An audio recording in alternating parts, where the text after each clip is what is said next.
Deal limitation కు వ్యతిరేకంగా కాసేపట్లో తెలంగాణ అసెంబ్లీలో తీర్మానం చేయనున్నారు. జనాభా ప్రాతిపదికన నియోజకవర్గాల పునర్విభజన చేస్తే తెలంగాణతో పాటుగా దక్షిణాది రాష్ట్రాలకు జరిగే నష్టం, దీనిపై సభలో వివరిస్తారు ముఖ్యమంత్రి రేవంత్ రెడ్డి.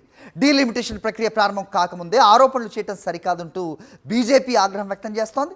రాజకీయ లబ్ధి కోసమే కొన్ని పార్టీలు ఈ అంశాన్ని లేవనెత్తుతున్నాయని ఆ పార్టీ నేతలు మండిపడుతున్నారు. ఈ అంశంపై అప్డేట్స్ మా కరెస్పాండెంట్ రాకేష్ అడిగి తెలుసుకుందాం. రాకేష్, చెప్పండి, అసెంబ్లీ సమావేశాలు మొదలైనట్టుగా తెలుస్తోంది. ఈ డీల్ లిమిటేషన్ పై ఒక ప్రతిపాదన, దాన్ని వ్యతిరేకిస్తూ చేయనున్నట్టుగా తెలుస్తోంది. సో ఏ రకంగా చూడాలి? సో బీజేపీ విమర్శిస్తోంది, ఇది రాజకీయానికే దీన్ని వాడుతున్నారంటూ. బీఆర్ఎస్ ఆల్రెడీ వ్యతిరేకించిన పరిస్థితి కూడా కనిపిస్తోంది. ఏం జరుగుతోంది? అప్డేట్స్ ఏంటి?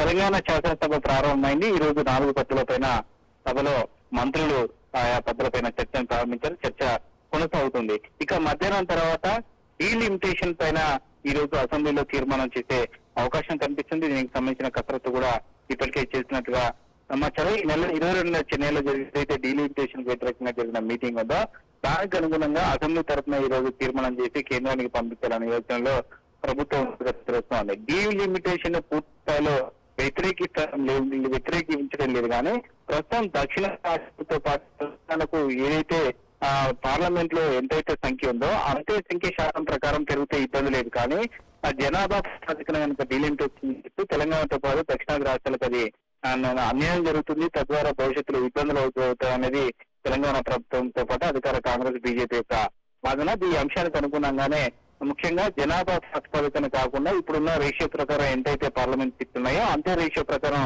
పెంచుకుంటూ పోవాలనే తీర్మానాన్ని ఈ యొక్క సభలో ఈరోజు ప్రవేశపెట్టి దీనిపైన చర్చించి కేంద్రానికి పంపించబోతున్నారు. అయితే మరోవైపు బీజేపీ కూడా దీనిపైన విమర్శలు చేస్తా ఉంది. అలాంటి ప్రక్రియ జరగలేదు, దానిపైన కసరత్తు జరగట్లేదు.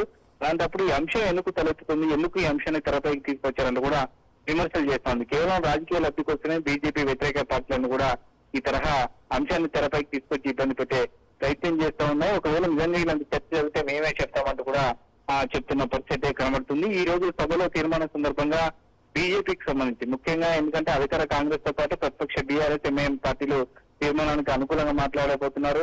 అలాగే బీజేపీ ఏం మాట్లాడుతుంది, బీజేపీ సభ్యులు మరి వాకౌట్ చేస్తారా లేకుంటే దీనిపైన తమ యొక్క వాణిని వినిపిస్తారా అనేది చూడాలి. All right, Rakesh, thanks for the inputs.